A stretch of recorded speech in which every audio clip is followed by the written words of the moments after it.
नमस्कार दोस्तों, आशा है कि आप सब लोग बेहतर होंगे। स्वागत एक बार फिर से आप सभी का एससीएस एकेडमी में। दोस्तों, इस क्लास में हम लोग डिस्कस कर रहे हैं एमपीपीएससी प्रीलिम्स का इकाई 5 को लेकर, और इसमें अगर आप सिलेबस देखते हैं तो आपको दिखाई पड़ेगा मध्य प्रदेश और भारत की संवैधानिक व्यवस्था से संबंधित टॉपिक। लगातार इस यूनिट की हमारी लेक्चर श्रृंखला चल रही है, एक के बाद एक लगातार हम इसके टॉपिक कवर कर रहे हैं। और इस लेक्चर सीरीज में पिछले लेक्चर में हम लोगों ने नया टॉपिक भी शुरू किया है। ये टॉपिक है दोस्तों आपका संविधान संशोधन संबंधित। जब हम भारत के संविधान में संशोधन की व्यवस्था को देखते तो मैंने आप लोगों को कल डिटेल में बताया है कि आर्टिकल 368 जो है वो संविधान संशोधन की व्यवस्था को देता है, और इसके बारे में हमने सभी आधारभूत चीजों को देखा। साथ ही साथ हमने पिछले लेक्चर में कुछ संशोधनों को भी देखा था। संशोधन नंबर 1 से लेकर संशोधन 36 तक हम लोग पिछले लेक्चर में डिस्कस कर चुके हैं। आज की इस क्लास में हम संशोधन 37 से आगे के संशोधनों को देखने वाले हैं। दोस्तों, याद रखिएगा कि इस लेक्चर सीरीज में, इस लेक्चर में हम कुछ महत्वपूर्ण संशोधनों को ही देख रहे हैं जिनकी एग्जाम में आने की संभावनाएं ज्यादा हैं। तो आप लोग इस लेक्चर को देखते रहिए और इनको नोट भी कर लीजिए। एग्जाम में डेफिनेटली आपको यहां से जो हम लोग चर्चा कर रहे हैं संशोधन देखने को मिल सकता है। ठीक है, तो चलिए शुरू करते हैं आज के इस लेक्चर को, जिसमें आज जो हम पहला संशोधन देखेंगे वो है संशोधन नंबर 37। 37वां संशोधन जो है दोस्तों भारतीय संविधान में, वो 1975 में किया गया था। याद रखिए, 1975 का ये वो दौर है जब इंदिरा गांधी भारत की प्राइम मिनिस्टर है, और इस समय इंदिरा गांधी जी को अपनी कुर्सी, प्राइम मिनिस्टर की कुर्सी जाते दिखाई पड़ रही थी। और इसके बाद इन्होंने राष्ट्रीय स्तर पर हम देखें एक आपातकाल की घोषणा भी कर दी थी, और उस आपातकाल की घोषणा जो है उसको जारी रखने के लिए, अपनी कुर्सी बचाने के लिए संविधान में महत्वपूर्ण संशोधन भी उन्होंने किए थे। लेकिन अगर हम पहली बार बात करें 37वें संशोधन की, तो 37वां संशोधन जो रहा है दोस्तों, ये केंद्र शासित प्रदेशों से संबंधित रहा है। केंद्र शासित प्रदेश कौन सा? केंद्र शासित प्रदेश अरुणाचल प्रदेश। देखिए, अरुणाचल प्रदेश जो है वो 1826 को भारत का हिस्सा बनता है, और असम का जो क्षेत्र है वहां पर इसे जोड़ते हैं। 1826 में 24 फरवरी को एक संधि होती है। इस संधि को कहा गया था यानडूब की संधि। दोस्तों, ये जो यानडूब की संधि है, ये संधि पहले आंग्ल बर्मा युद्ध का परिणाम रही थी। अगर हम देखें यहां 1824 के आसपास, जब भारत में लॉर्ड एमहर्स्ट जो है वो गवर्नर जनरल था दोस्तों, तो इसके गवर्नर जनरल के कार्यकाल में ब्रिटिश सरकार ने बर्मा से युद्ध किया, बर्मा पर आक्रमण किया। और बर्मा पर, म्यांमार पर जब आक्रमण किया था तो वो आक्रमण लगातार युद्ध के तौर पर हमें देखने को मिला, और इस युद्ध का परिणाम हुआ कि 24 फरवरी 1826 को यानडूब की संधि हुई। अब एग्जाम में आप लोगों से यह भी क्वेश्चन पूछ सकता है कि यानडूब की संधि कब हुई थी। क्वेश्चन अगर आ जाता है तो क्या बताएंगे? 24 फरवरी 1826 को। यह संधि जो है ये ब्रिटिश जनरल कैंपबेल और बर्मा में जो गवर्नर थे वो थे महामिन हलाक्याहतीन। तो इन दोनों के बीच में ये संधि पर हस्ताक्षर किए गए थे, और इस संधि के माध्यम से जो अरुणाचल प्रदेश का इलाका है, अरुणाचल प्रदेश का जो इलाका है वो भारत के असम क्षेत्र में मिला लिया जाता है दोस्तों। और यहीं से असम के क्षेत्र में हम अरुणाचल प्रदेश को देख रहे थे। आजादी के बाद हम देखें तो लगभग 1962 से पहले तक हम देखें इस पूरे इलाके को पूर्वोत्तर सीमांत एजेंसी या नॉर्थ ईस्ट फ्रंटियर एजेंसी, नेफा के नाम से जाना जाता था। तो ये इस रूप में भारतीय साम्राज्य का हिस्सा रहा है लगातार दोस्तों। और 1962 में हम लोगों को चीन के साथ युद्ध देखने को मिलता है। 1962 के साथ जो चीन के साथ युद्ध हुआ, इस युद्ध में हमारी हार हुई, परंतु इस युद्ध के समय से ही चीन लगातार हमारे इस प्रदेश पर अपना हक बताता रहा है। लेकिन हमें याद रखना है कि अरुणाचल प्रदेश जो है वो पहले से ही भारत का हिस्सा है, अखंड भारत का हिस्सा है, अक्षुण्ण हिस्सा है। इसमें किसी और भी देश का हस्तक्षेप हम बर्दाश्त नहीं करेंगे, ये हमारे देश की सरकार का सीधा सा कहना है। तो अरुणाचल प्रदेश पूर्णतः इस संधि के बाद से हमारे देश का हिस्सा रहा है, जिसको हम पहले नेफा के नाम से जानते थे। तो अगर एग्जाम में क्वेश्चन आपको देखने को मिलेगा कि नेफा किस क्षेत्र को कहा जाता था, तो अरुणाचल प्रदेश के इस क्षेत्र को नेफा कहा जाता था। यह भी ध्यान रखिएगा कि 1972 जनवरी में जनवरी 1972 में अरुणाचल प्रदेश को एक केंद्र शासित प्रदेश के तौर पर घोषित किया गया था और बाद में 20 फरवरी 1987 को 24वें राज्य के तौर पर अरुणाचल प्रदेश को भारतीय संघ में स्थापित किया गया था। इस अरुणाचल प्रदेश में 1975 में जब ये एक केंद्र शासित प्रदेश के तौर पर था तो यहां विधानसभा और विधान परिषद की व्यवस्था की गई थी। उसी के लिए संशोधन 37वां संशोधन जो है वो लाया गया था। तो यहां पर हम लोगों ने अरुणाचल प्रदेश से संबंधित एक बैकग्राउंड को देखा, हिस्ट्री के पॉइंट ऑफ व्यू से देखें। यहां से अगर क्वेश्चन आप लोगों से आता है तो आप उसको बता दीजिएगा, ठीक है। चलिए, ये 37वां संशोधन था। अब हम बात करें 39वां संशोधन। ये 39वां संशोधन भी 1975 में ही हुआ था। ये 39वें संशोधन में दोस्तों कहीं ना कहीं हम न्यायपालिका की शक्ति को कम होते देखते हैं। इस संशोधन के माध्यम से उस समय की सरकार ने क्या किया? उस समय की सरकार ने किया कि जो राष्ट्रपति के, उपराष्ट्रपति के, प्रधानमंत्री के और लोकसभा के अध्यक्ष से संबंधित विवाद होंगे, इन विवादों को निपटाने के न्यायपालिका से बाहर रख दिया गया। मतलब ऐसे विवादों में न्यायालय जो है वो हस्तक्षेप नहीं करेगा, ये याद रखिएगा। और कहीं ना कहीं इन सब का निर्धारण में संसद द्वारा निर्धारित प्राधिकरण को बनाने की बात कर दी गई। मतलब जैसे अगर हम आज के समय देख रहे हैं तो महाराष्ट्र में विवाद उठा, वहीं हम बात करें तो अभी दिल्ली को लेकर भी एक विवाद चल रहा है। ऐसे विवादों को लेकर जनरली क्या हो रहा है कि पार्टियां जो हैं वो कहां जा रही है? पार्टी जो है वो या तो हाई कोर्ट में जा रही है, सुप्रीम कोर्ट में जा रही है। पहले 1975 में 39वें संशोधन के माध्यम से क्या किया गया था? किसी भी इस प्रकार के विवाद को लेकर आप कहां नहीं जा सकते? आप न्यायालय में नहीं जा सकते। न्यायालय को इन सब से बाहर रखा गया था। तो फिर इस प्रकार के विवादों को कौन सुलझाएगा? तो बोले संसद के द्वारा निर्धारित प्राधिकरण होगा, एक ट्रिब्यूनल होगा, वो इन सब पे काम करेगा। तो एक प्रकार से यहां न्यायपालिका की जो शक्ति है उसको कम करने की व्यवस्था हम देख रहे हैं, ठीक है। इसके बाद हम देखें तो अगला संशोधन है 40वां संशोधन 1976 में। संसद को समुद्री जल क्षेत्र में, महाद्वीपीय मग्न तट के क्षेत्र में, विशिष्ट आर्थिक क्षेत्र और भारत के समुद्रीय जोनों के सीमाओं का समय समय पर निर्धारण की शक्ति दी गई है। तो इन सब के संदर्भ में जो शक्ति है संसद को प्रदान की गई है 40वें संशोधन के माध्यम से 1976 में, ठीक है। इसी प्रकार से 41वां संशोधन देखिए। 41वें संशोधन में कहीं ना कहीं अधिकारियों की आयु बढ़ाने का प्रावधान है। कहा गया है कि जो राज्य लोक सेवा आयोग होते हैं और संयुक्त लोक सेवा आयोग होते हैं, इनके जो सदस्य हैं उनकी आयु पहले 60 साल हुआ करती थी। तो इस 41वें संशोधन के माध्यम से 1976 में इनकी आयु 60 से बढ़ाकर 62 वर्ष कर दी गई है।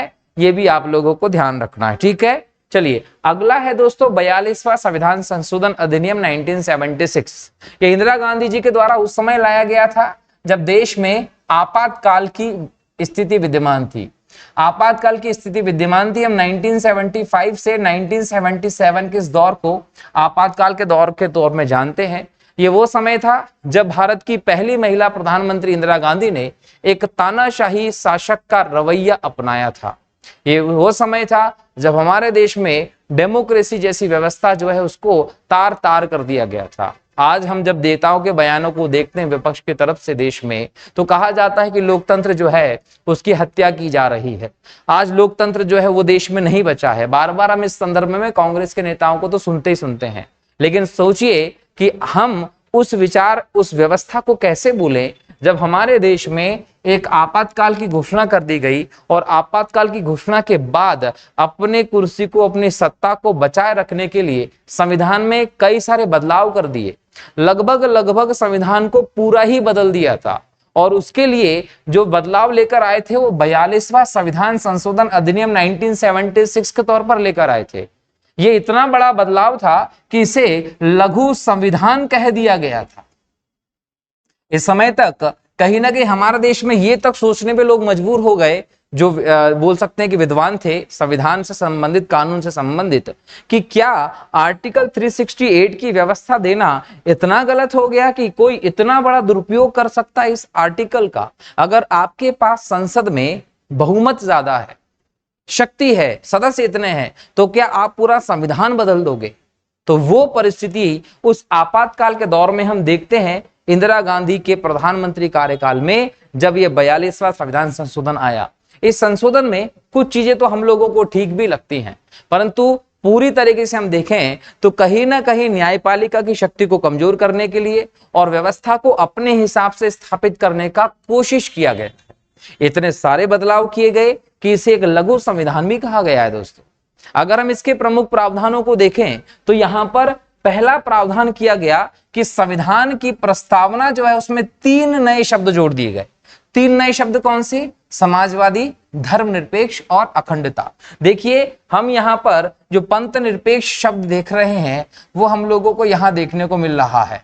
इसका मतलब हम ये कह सकते हैं कि ये जो शब्द हैं ये 42वें संविधान संशोधन के माध्यम से हमें संविधान की प्रस्तावना में देखने को मिल रहे हैं। ये शब्द हमारे यहाँ मूल संविधान में नहीं थे, बराबर। तो ये आपसे सीधे सीधे क्वेश्चन पूछेगा कि ये तीनों शब्द भारत की संविधान की प्रस्तावना में कब जोड़े गए? तो 42वें संविधान संशोधन अधिनियम 1976 के माध्यम से जोड़े गए। दूसरा, इसमें एक और चीज हम लोगों को ध्यान रखना है, क्वेश्चन दूसरे तरीके से भी आप लोगों से पूछा जा सकता है। अब ये दूसरा तरीका क्या होगा? वो पूछेगा कि भारत के मूल संविधान में निम्नलिखित में से कौन सा शब्द नहीं था? तो ऐसे में आपको ये तीनों शब्द याद रख लेने हैं। ये तीनों शब्द तो बिल्कुल भी हमें दिखाई नहीं पड़ते हैं, बराबर। इसके अलावा 42वें संशोधन के माध्यम से 1976 में ही मूल कर्तव्यों को जोड़ा गया है।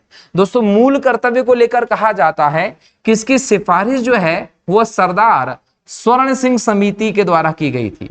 सरदार स्वर्ण सिंह समिति जो रही उसने मूल कर्तव्यों की सिफारिश की थी, और ये सिफारिश जो की उसको 42वें संविधान संशोधन अधिनियम 1976 के माध्यम से भारत के संविधान में जगह दी गई। इसलिए हम ये कहते हैं कि 42वें संविधान संशोधन के माध्यम से भारत में सरदार स्वर्ण सिंह समिति की सिफारिशों को भी लागू करने का काम किया गया था। यहां मूल कर्तव्यों को लेकर कहते हैं कि रशिया के संविधान से ये प्रेरित हमें दिखाई पड़ते हैं, और भारत के संविधान में इसको कहां रखा जाए? तो चूंकि भाग 4 जो है ये राज्य के नीति निदेशक तत्वों से संबंधित भाग है, इसी में संशोधन करके भाग 4 का एक नया भाग जोड़ दिया गया दोस्तों। ये नया भाग 4 क था, और इसी प्रकार से हमें आर्टिकल 51 क भी दिखाई पड़ता है। और यहां पर नीति निदेशक तत्वों के बाद मूल कर्तव्य जो हैं वो जोड़ दिए गए। अब मूल कर्तव्य किसके हैं? नागरिकों के हैं। नागरिकों के मूल कर्तव्य की अगर हम व्यवस्था देखें तो प्रारंभ में ये 10 थे, 10 मूल कर्तव्य थे प्रारंभ में, और अभी हम वर्तमान में देखें तो 11 हैं। एक्चुअल में जो 86वां संविधान संशोधन अधिनियम दिखाई पड़ता है, इसके माध्यम से ये व्यवस्था की गई थी कि हमारे देश के जो शिक्षा के अधिकार है कि 6 से 14 वर्ष के बच्चों को अनिवार्य शिक्षा दी जाएगी, उसको भी माता पिता के मूल कर्तव्य के तौर पर संविधान में जगह दी गई है। और यहां पर हम लोग सीधे देखते हैं कि वर्तमान में मूल कर्तव्यों की संख्या कितनी है? 11 है। अब यहां पर क्वेश्चन क्या पूछेगा आप लोगों से कि मूल कर्तव्य किसकी सिफारिश पर आए? तो सरदार स्वर्ण सिंह समिति की सिफारिश पर। कब जोड़े गए थे? 42वें संविधान संशोधन के माध्यम से 1976 में। कहां जोड़े गए थे? भाग 4 का आर्टिकल 51 क के अंतर्गत जोड़े गए थे। प्रारंभ में कितने मूल कर्तव्य थे? 10 थे। वर्तमान में कितने हैं? 11 मूल कर्तव्य हैं। दूसरा क्वेश्चन पूछेगा थोड़ा सा आपको डिस्टर्ब करते हुए, क्या बोलेगा कि भारत के संविधान में, मूल संविधान में कौन सा प्रावधान मौजूद नहीं था? तो आपको ध्यान रखना है कि मूल कर्तव्य भारत के मूल संविधान में नहीं रहे, ये 42वें संविधान संशोधन के माध्यम से जोड़े गए हैं। ठीक है। इसके अलावा राष्ट्रपति को कैबिनेट की सलाह के लिए बाध्यता की गई, मतलब यहां पर राष्ट्रपति की शक्ति को कम करने की कोशिश की गई थी।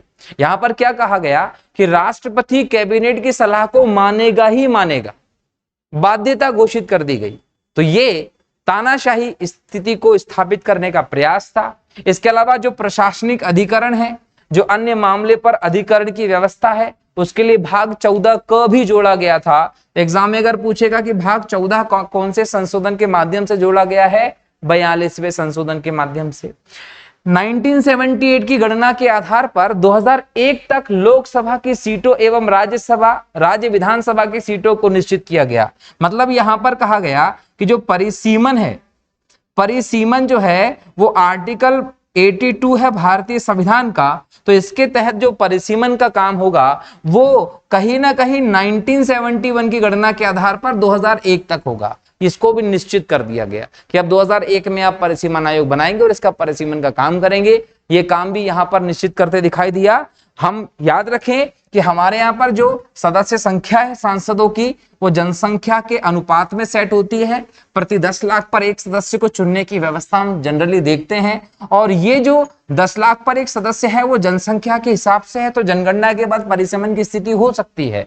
तो यहाँ पर 1971 से कहीं ना कहीं 2001 तक ये व्यवस्था नहीं होगी, ऐसा घोषित कर दिया, और किया भी जाएगा तो 1971 की गणना के आधार पर किया जाएगा। इसीलिए दोस्तों हमारे देश में अगर हम जनसंख्या देखें तो 140 करोड़ है, परंतु अगर लोकसभा की सीटें देखें तो अधिकतम हम अभी 545 देख रहे हैं वर्तमान में कि 545 सीटें हैं।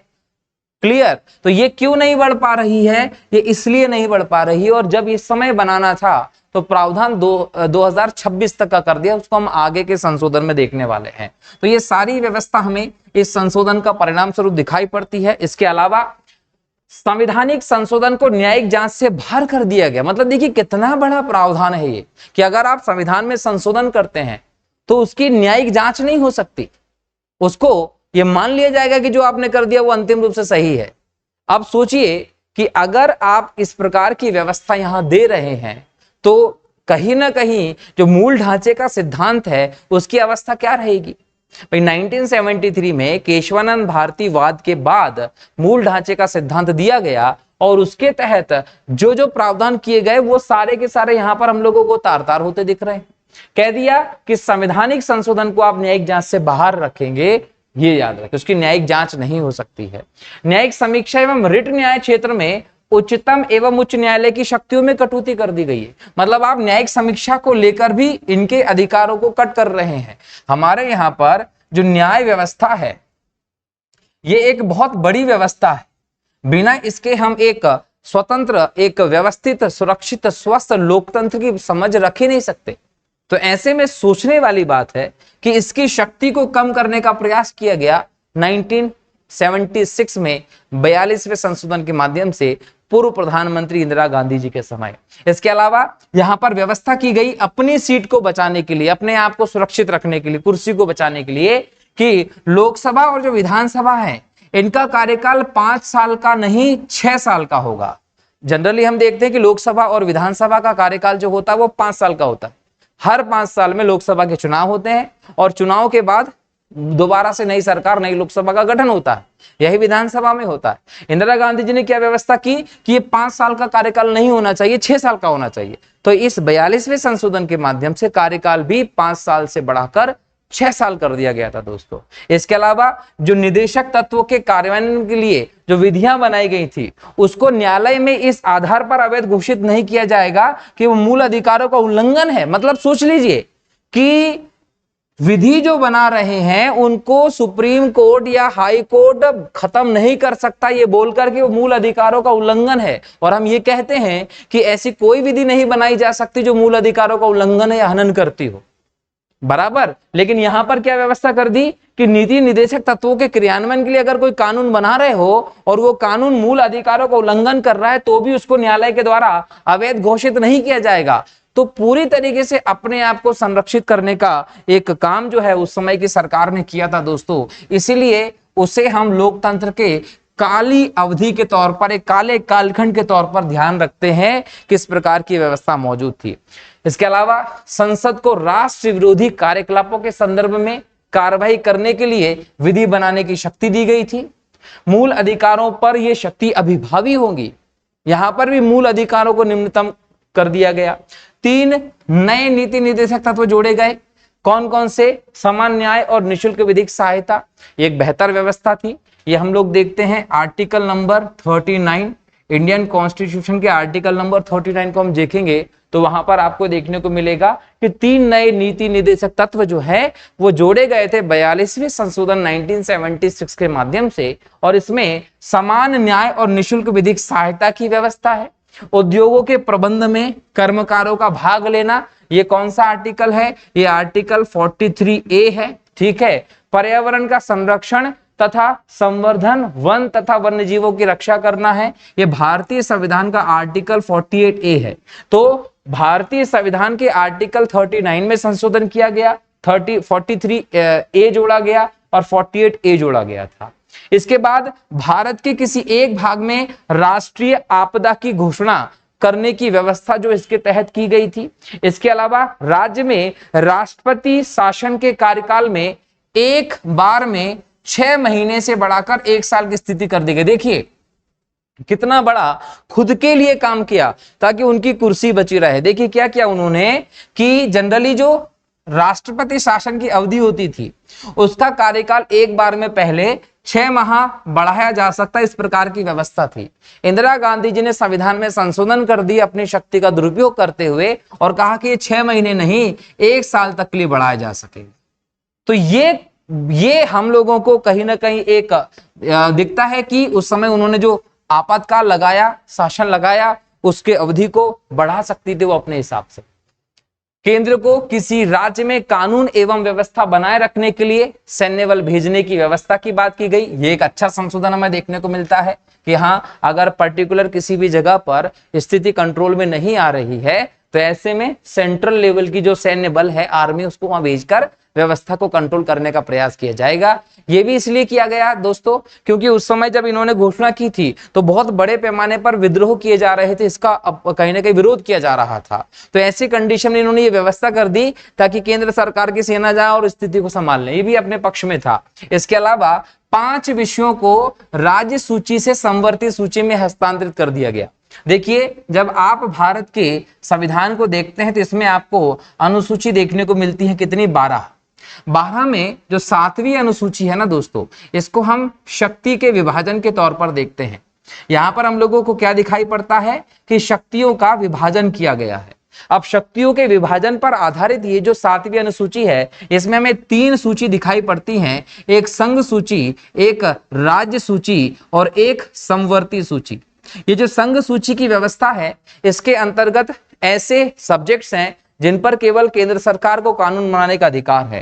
राज्य सूची में जो विषय है उन पर केवल राज्य सरकार कानून बना सकती है, और समवर्ती सूची में जो विषय है उन पर केंद्र और राज्य दोनों कानून बना सकते हैं। लेकिन जब दोनों के कानूनों में कॉन्फ्लिक्ट होगा तो केंद्र का कानून सर्वोपरि माना जाएगा। इनके अलावा अगर कोई विषय रह जाता है तो उसे अवशिष्ट शक्ति कहते हैं और वो केंद्र सरकार के अधीन कानून बनाने की शक्ति में आता है। तो यहां जो राज्य सूची और समवर्ती सूची है यहां पर बदलाव किया गया। 5 विषय जो थे राज्य सूची के उनको समवर्ती सूची में डाल दिया गया जिन पर केंद्र और राज्य दोनों कानून बना सकते थे, जैसे शिक्षा, वन, वन्य जीवों एवं पक्षियों का संरक्षण, नाप तौल और न्याय प्रशासन एवं उच्चतम और उच्च न्यायालय के अलावा सभी न्यायालयों का गठन और संगठन। तो ये कहीं ना कहीं एक बड़ा संशोधन था जो 42वें संशोधन के माध्यम से किया गया। इसके अलावा संसद और विधानमंडल में कोरम की आवश्यकता को समाप्त कर दिया गया। जनरली क्या होता है कि अगर संसद में राज्यसभा की या लोकसभा की बैठक करना है या राज्यों में विधान परिषद या विधानसभा की बैठक करना है तो कुल सदस्यों का 1/10 गणपूर्ति के लिए कोरम के लिए अनिवार्य माना गया। तो यहां जो 1/10 अनिवार्य होता था उसको यहां पर इंदिरा गांधी जी ने बदलवा दिया। क्यों? क्योंकि उनको कोई भी अगर बैठक करनी, कुछ भी करना होता था तो सब लोग नहीं आएंगे, सपोर्ट नहीं करेंगे। तो ऐसे में वो गणपूर्ति की आवश्यकता ही खत्म, कम से कम आ गए, अपना काम कर लेंगे अपन। इसके अलावा संसद को यह निर्णय लेने की शक्ति भी प्रदान की गई कि समय समय पर अपने सदस्यों एवं समितियों के अधिकार और विशेषाधिकारों का निर्धारण करे। तो जो भारतीय संविधान का आर्टिकल 105 है उसके तहत जो विशेषाधिकार की व्यवस्था है उसको निर्धारण करने की अंतिम शक्ति भी किसको सौंप दी गई? संसद को दे दी गई। इसके अलावा अखिल भारतीय विधिक सेवा के निर्माण की व्यवस्था को भी यहां देखा गया कि जैसे आईएएस होता, आईपीएस होता है, वैसे ही कहीं ना कहीं हम बोल सकते हैं कि जुडिशियल सर्विस भी होना चाहिए। तो यहां पर हम आईजेएस, इंडियन जुडिशियल सर्विस की व्यवस्था को देखते हैं, हालांकि अभी तक आ नहीं पाई है, अच्छी व्यवस्था है। सिविल सेवकों को दूसरे चरण पर जांच के उपरांत प्रति वेतन के अधिकार को समाप्त कर दिया गया और अनुशासनात्मक कार्यवाही को छोटा किया गया था। मतलब कहीं ना कहीं यहां पर भी व्यवस्था में बदलाव किए गए हैं। तो ये कई सारे संशोधन थे जो इंदिरा गांधी जी के समय किए गए। ये संशोधन और इस समय की आपातकाल का परिणाम ये था कि भारत में हमें पहली बार गैर कांग्रेसी सरकार देखने को मिली, गैर कांग्रेसी प्रधानमंत्री देखने को मिले और जनता सरकार हमें इसके बाद देखने को मिलती है लगभग 1978-79 के समय। जनता सरकार जब आई दोस्तों, तो उसने फिर से बदलाव किए हैं संविधान में। तो वो क्या बदलाव किए गए हैं उनको भी देखना जरूरी है।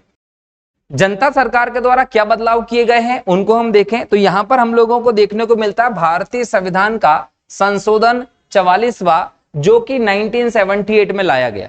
ये संशोधन जनता सरकार लेकर आई थी दोस्तों, और इस संशोधन के माध्यम से उन सभी चीजों को सही करने का प्रयास किया। हाँ बिल्कुल, हम ये कह सकते हैं कि जो चीजें 42nd कॉन्स्टिट्यूशनल अमेंडमेंट एक्ट 1976 के द्वारा खराब की गई थी, न्यायालय की शक्ति को कम करना हो, राष्ट्रपति की शक्ति को कम करने की बात की गई, ये सारी चीजें जो वहां पर खराब की गई थी उनको इस समय सुधारा गया था, और हम कहीं ना कहीं इसे सुधारात्मक संशोधन के तौर पर भी देख सकते हैं।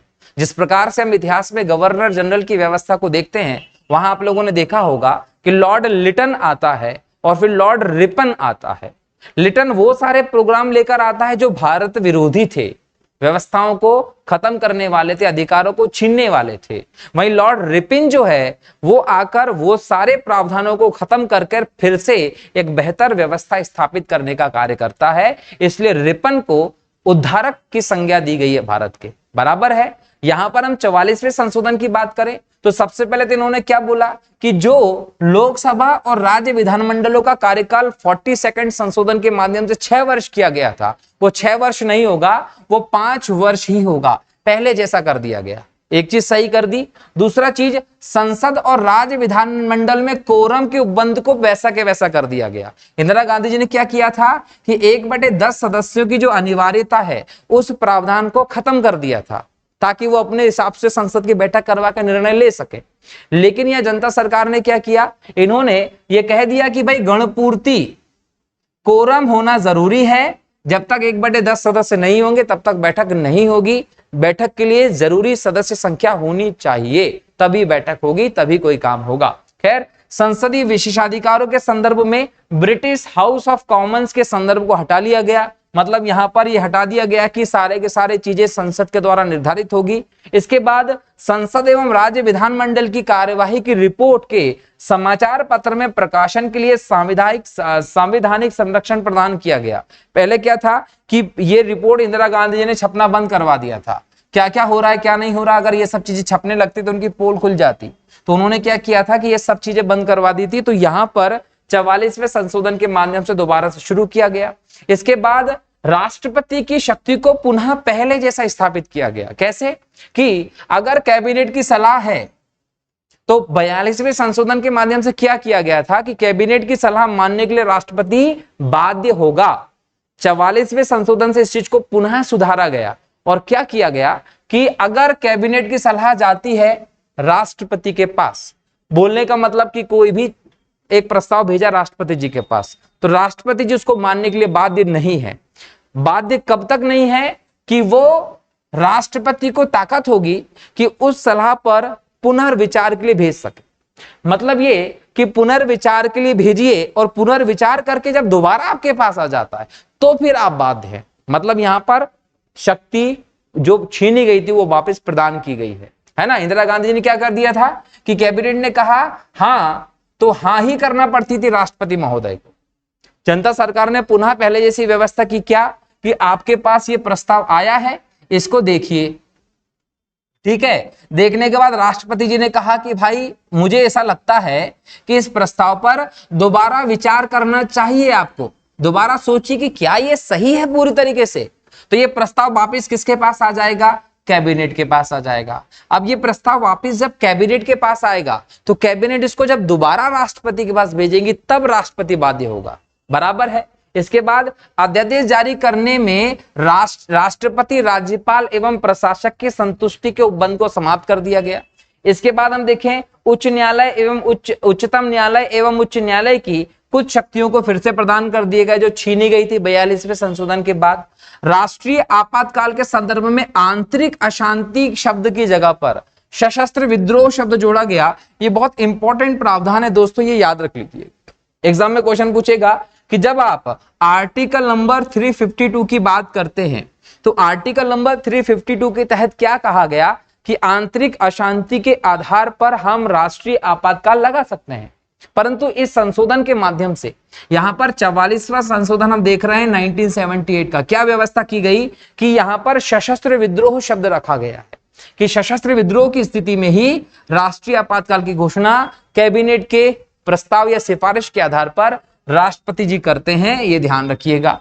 राष्ट्रपति के लिए यह व्यवस्था बनाई गई कि वह केवल कैबिनेट की लिखित सिफारिश पर ही आपातकाल लगाएगा। देखिए कि 1975 से 1977 तक आपातकाल चला ना, तो यहां समस्या ये हो गई कि इसके बाद कुछ भी व्यवस्था निर्देश देने होते थे आपातकाल के तो राष्ट्रपति जी को बोलकर घर से बैठा बैठा ही पास करवा देते थे। लेकिन यहां पर क्या कहा गया कि कैबिनेट की लिखित सिफारिश चाहिए, और कैबिनेट की लिखित सिफारिश का मतलब पता है क्या है कि इसमें सभी की सहमति होना जरूरी है, और सभी की सहमति करके जब राष्ट्रपति जी के पास वो प्रस्ताव जाएगा तभी राष्ट्रपति जी उस पर कुछ निर्णय लेंगे, वरना नहीं किया जा सकता है। अगला है दोस्तों राष्ट्रीय आपात और राष्ट्रपति शासन के मुद्दे पर सुरक्षा की दृष्टि से कुछ व्यवस्थाएं लगा दी गई हैं। मूल अधिकारों की सूची में भी यहां पर बदलाव किया गया। हम लोग देखते हैं कि जो मूल अधिकार की व्यवस्था है वो भारतीय संविधान के भाग 3 में आर्टिकल नंबर अगर हम देखें 12 से लेकर 35 के बीच में है।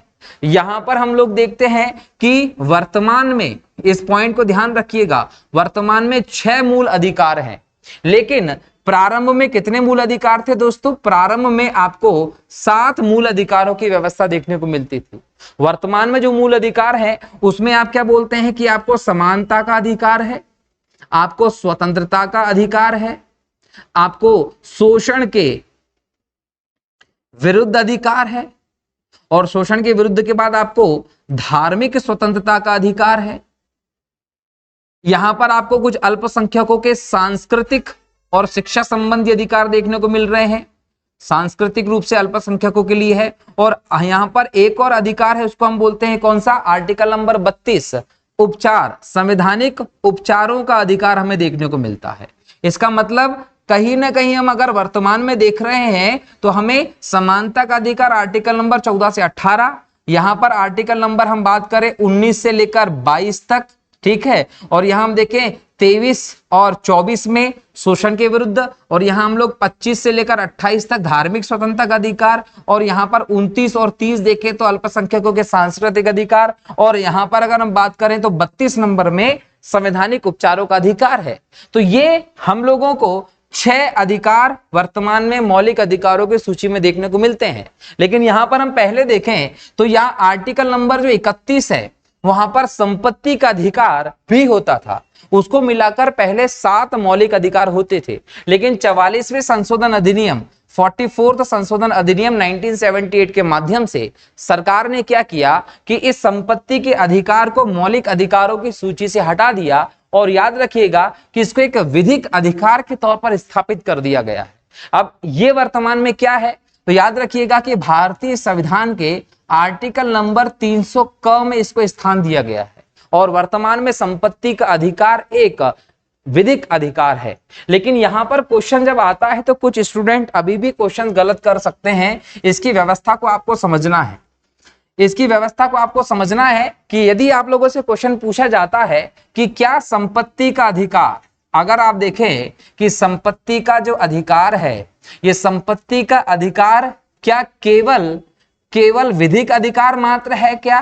तो याद रखिएगा कि केवल विधिक अधिकार मात्र नहीं है, आप इसे एक संवैधानिक अधिकार के तौर पर भी देखते हैं। इसको संवैधानिक अधिकार क्यों कहते हैं दोस्तों? क्योंकि ये भारतीय संविधान के अनुच्छेद 300 में दिखाई पड़ता है, और अगर कोई भी चीज भारतीय संविधान में है तो वो संवैधानिक है। लेकिन आप इसको फंडामेंटल राइट्स की सूची में नहीं देखते। इसका मतलब जो विधिक अधिकार के तौर पर आप देख रहे हैं संपत्ति के अधिकार को, वो संवैधानिक अधिकार भी है लेकिन मौलिक अधिकार नहीं है। बराबर है, तो संपत्ति का अधिकार मौलिक अधिकार नहीं है लेकिन विधिक और संवैधानिक अधिकार है। उसकी वजह मैंने आप लोगों को बताई। इसके अलावा 44वें संशोधन में एक और बदलाव है अनुच्छेद 20 और 21 को लेकर। अनुच्छेद 20 और 21 को लेकर क्या कहा गया है कि ये दोनों मूल अधिकार हैं, और ये दोनों मूल अधिकार क्या हैं? किसी भी परिस्थिति में निलंबित नहीं हो सकते। आप इन अधिकारों से किसी भी व्यक्ति को वंचित कब करोगे? जब आप उचित विधि निर्माण करते हो। तो कानून के माध्यम से, विधि निर्माण के माध्यम से ही इन अधिकारों से किसी को वंचित किया जा सकता है, वरना गिरफ्तारी के संदर्भ में बात कर लें या फिर हम लोग जीवन के अधिकार की बात कर लें, ये किसी भी व्यक्ति से किसी भी समय नहीं छीने जा सकते, हमेशा ये विद्यमान होते हैं। इसके बाद हम उस उपबंध को हटाने की बात देखते हैं यहाँ पर, जिसमें कहा गया था कि न्यायालय के राष्ट्रपति, उपराष्ट्रपति, प्रधानमंत्री, लोकसभा अध्यक्ष के निर्वाचन संबंधी विवाद के मामलों पर निर्णय लेने की शक्ति नहीं होगी। देखिए, अगर हम आर्टिकल नंबर 71 भी देखें भारतीय संविधान का, तो इंदिरा गांधी जी ने इन सभी अधिकारों को न्यायालय की सीमा से बाहर कर कहीं ना कहीं 71 के विपक्ष में काम किया था। आर्टिकल नंबर 71 सीधे कहता है कि राष्ट्रपति, उपराष्ट्रपति के निर्वाचन से संबंधित विवादों की बात होगी, और ये विवाद जो होंगे ये सुप्रीम कोर्ट के अंतर्गत आते हैं। सुप्रीम कोर्ट इस पर निर्णय लेगा।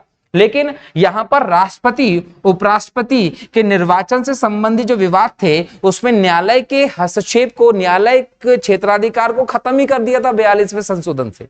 लेकिन 44वें संशोधन के माध्यम से इस व्यवस्था को दोबारा से स्थापित किया गया कि अगर इनके निर्वाचन से संबंधित किसी भी प्रकार की विवाद उत्पन्न होते हैं तो उन विवादों के संबंध में सुप्रीम कोर्ट में आप जा सकते हैं, वहां पर इसकी सुनवाई हो सकती है। ठीक है, तो ये 44वें संशोधन की व्यवस्था थी दोस्तों।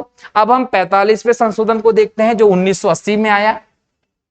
इसके माध्यम से क्या किया गया कि पहले भी मैंने इसमें बात की थी कि SC ST और आंग्ल भारतीयों के प्रतिनिधित्व को जो आरक्षण मिला हुआ था उसको पुनः 10 वर्ष के लिए बढ़ा दिया, मतलब वो 1990 तक के लिए बढ़ा दिया गया। ठीक है,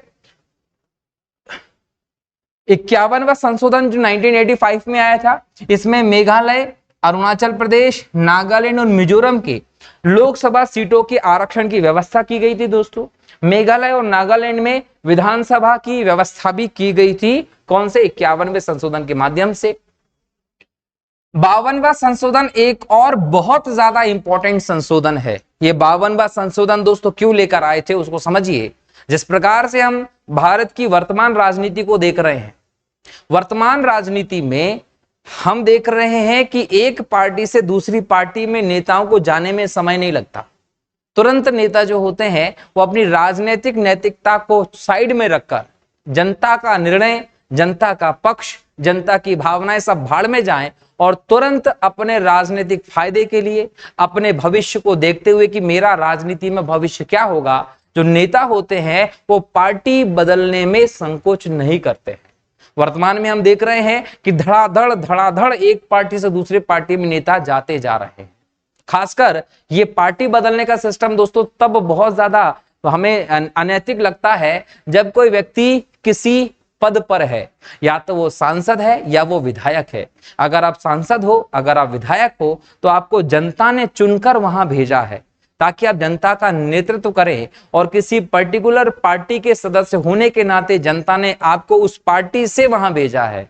और जब आप उस जनता की भावना को साइड में रखकर उस पार्टी को छोड़कर पद पर रहते हो दूसरी पार्टी में चले जाते हो, तो ये अनैतिक काम जो है दोस्तों कहीं ना कहीं हमारे लिए देश में एक प्रकार से निंदनीय है।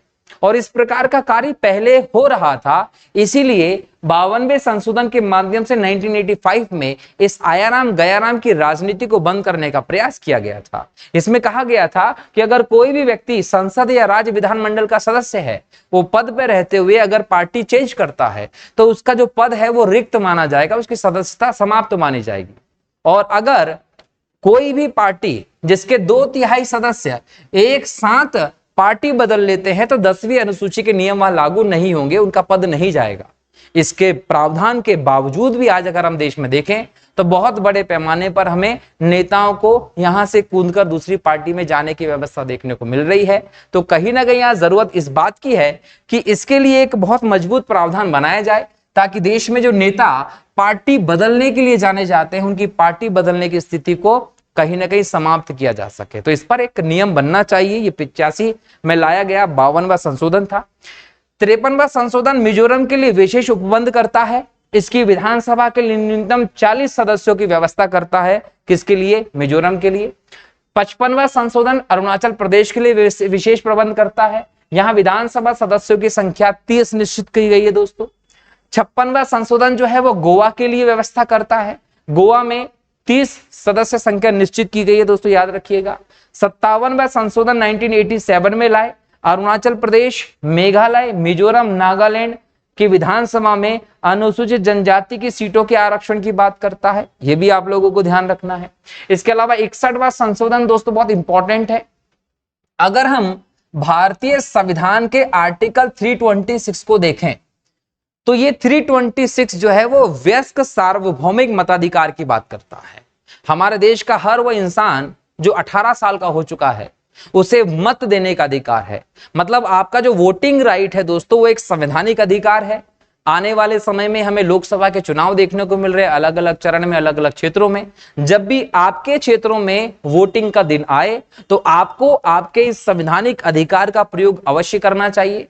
आपको आपके संवैधानिक अधिकार का प्रयोग करते हुए एक उचित प्रतिनिधि जो आप लोगों को लगता है उसको चुनना चाहिए, जो कि आपके हिसाब से काम कर सके, आपके लक्ष्यों को पूरा करने का काम कर सके और आपके सपनों का भारत कैसा होना चाहिए उसके लिए निर्णय भी ले सके। लेकिन यहां पर फिर वही बात आएगी कि अगर आप किसी प्रतिनिधि को अपने इस संवैधानिक वोटिंग राइट का इस्तेमाल करके चुनते हैं तो आप लोगों को यह भी ध्यान होना चाहिए कि अगर वो व्यक्ति एक पार्टी से दूसरे पार्टी में चला जाता है, खासकर उस पद पर रहते हुए जिस पर आपने उसको चुना है, तो फिर आप उसे हमेशा हमेशा के लिए व्यवस्था से बाहर कर दीजिए कि दोबारा ऐसा कोई व्यक्ति इस प्रकार की गलती ना करे, वो पार्टी चेंज पद पर रहते हुए बिल्कुल भी ना करे। तो ऐसे में जो प्रतिनिधि होंगे वो सोच समझकर किसी पर्टिकुलर पार्टी या विचारधारा से जुड़ेंगे और फिर उनको उससे अलग होने का कहीं ना कहीं 10 बार सोचना पड़ेगा। आर्टिकल 326 आपको वोटिंग का संवैधानिक अधिकार प्रदान करता है, लेकिन प्रारंभ में ये 21 साल था। मतलब हमारे देश में प्रारंभ में जो वोटिंग की आयु थी वो 21 साल थी। 61वें संशोधन के माध्यम से 1989 में इस आयु को घटाकर 18 वर्ष कर दिया गया है। पहले 21 साल की उम्र में वोट डाल सकते थे, अब 18 साल की उम्र में आप वोट डाल सकते हैं दोस्तों, ठीक है। इसके बाद हम देखें 65वां संशोधन। अनुसूचित जाति जनजाति के लिए जो आयोग होता था उस आयोग को पहले एक सदस्यीय तौर पर एक विशेष अधिकारी के रूप में देखते थे। इसकी जगह पर इसको एक बहुसदस्यीय व्यवस्था के तौर पर स्थापित करने का उपबंध जो है वो 65वें संशोधन के माध्यम से 1990 में किया गया। 69वां संशोधन दोस्तों दिल्ली को लेकर है। दिल्ली को राष्ट्रीय राजधानी क्षेत्र का दर्जा दिया गया। जो दिल्ली एनसीआर आप कहते हैं वो यहां से हमें दिखाई पड़ता है। दिल्ली में 70 विधानसभा सीट के साथ एक विधानसभा की व्यवस्था को देखते हैं और दिल्ली में आपको 7 सदस्यीय मंत्री परिषद की व्यवस्था भी देखने को मिलती है। अगर आप दिल्ली सरकार की वर्तमान में बात कर रहे होंगे तो आप लोगों ने देखा होगा कि अरविंद केजरीवाल साहब, मनीष सिसोदिया, सत्येंद्र जैन जैसे लोग जेल में बंद हैं भ्रष्टाचारी के तौर पर, लेकिन इनके जो मंत्री उनकी संख्या कितनी होती है? तो 7 ही होती है। अधिकतर लोग ये सोचते हैं कि यहां पर एक एक मंत्री के पास 7-7, 8-8 पोर्टफोलियो, तो वो क्यों है? क्योंकि यहां पर मंत्रियों की संख्या 7 हो सकती, इसलिए हम इस व्यवस्था को देख रहे हैं दोस्तों, ध्यान रखिएगा। 70वां संशोधन 1992 में आया। राष्ट्रपति के निर्वाचन मंडल में जो बोल सकते हैं कि एक जो निर्वाचन मंडल है, निर्वाचन मंडल की जब हम बात करते हैं तो राष्ट्रीय राजधानी क्षेत्र दिल्ली के विधानसभा के सदस्यों को और पुदुचेरी की विधानसभा के सदस्यों को भी इसमें शामिल किया गया था दोस्तों, ठीक है। 71वां संविधान संशोधन 1992 में आता है। इसके अंतर्गत भारतीय संविधान की अनुसूची नंबर 8 में संशोधन किया गया। 8वीं अनुसूची में हम वर्तमान में देखते हैं कि 22 भाषाएं हैं। ये 22 भाषाओं को हम प्रारंभ में देखें तो प्रारंभ में ये केवल 14 थी, जिसमें एक भाषा 15वीं जो है वो सिंधी जोड़ी गई थी दोस्तों, जिसके बारे में मैंने कल बात की थी 1967 में। अब यहाँ 16वीं भाषा, 17वीं भाषा और 18वीं भाषा को देखना है। तो कोंकणी, मणिपुरी, नेपाली भाषा जोड़ी गई, ये 17वीं, 18वीं, 19वीं भाषा के तौर पर हम देखते हैं। तो 71वें संशोधन 1992 के माध्यम से भारतीय संविधान में मान्यता प्राप्त भाषाओं की संख्या 18 हो गई थी, आप लोगों को ध्यान रखना है। तो दोस्तों आज की इस क्लास में हम लोगों ने कई और इंपॉर्टेंट संशोधनों पर बात की, जिसमें हमने बहुत व्यवस्थित तरीके से 42वें और 44वें संशोधन को तुलनात्मक तरीके से समझा है कि 42वें संशोधन में क्या था, 44वें संशोधन में कैसे 42वें संशोधन की व्यवस्था को पुनः अच्छे से स्थापित किया गया है, और क्यों हम लोग 42वें संशोधन को एक लघु संविधान कहते हैं, वो भी हम लोगों ने समझा। और साथ ही साथ कई और इंपॉर्टेंट संशोधनों को समझा है दोस्तों। तो अभी अगर हम देखें तो ये संशोधन का जो टॉपिक है वो लंबा हो जाएगा, तो हम आज के इस लेक्चर में भी यहीं तक देखते हैं। अगला लेक्चर जो आएगा उसमें हम आगे के संशोधनों पर चर्चा करेंगे। लगातार आप हमारी इस यूट्यूब पर लेक्चर सीरीज से जुड़े रहिए। संविधान की पूरी तैयारी आप घर बैठे बैठे हमारे इस यूट्यूब चैनल के माध्यम से बेहतर तरीके से कर सकते हैं। और हाँ, बहुत जल्द हम जो इकोनॉमी का सेक्शन है उस पर टेस्ट भी लेकर आने वाले हैं, तो सब लोग इस चैनल को सब्सक्राइब भी कर लीजिए, अपने दोस्तों के साथ शेयर भी कर लीजिए, ताकि इकोनॉमी के जो टेस्ट हैं वो आप लोगों को हम टेलीग्राम पे भेजेंगे, आप उनको सॉल्व करिएगा, उसका एनालिसिस जो होगा वो आपको हैंड टू हैंड प्राप्त हो जाएगा वहीं पर, और उसका डिस्कशन जो होगा वो हम यहाँ चैनल के माध्यम से करेंगे। सप्ताह में अगर हम एक टेस्ट का डिस्कशन भी करते हैं तो एग्जाम तक आपके यूनिट 6 जो है इकोनॉमिक का, उसके बेहतर तैयारी हो जाएगी। ठीक है, तो चलिए मिलता हूं अगले लेक्चर में नए टॉपिक के साथ। तब तक के लिए बहुत बहुत शुक्रिया। जय हिंद, जय भारत, वंदे मातरम, जय श्री राम दोस्तों।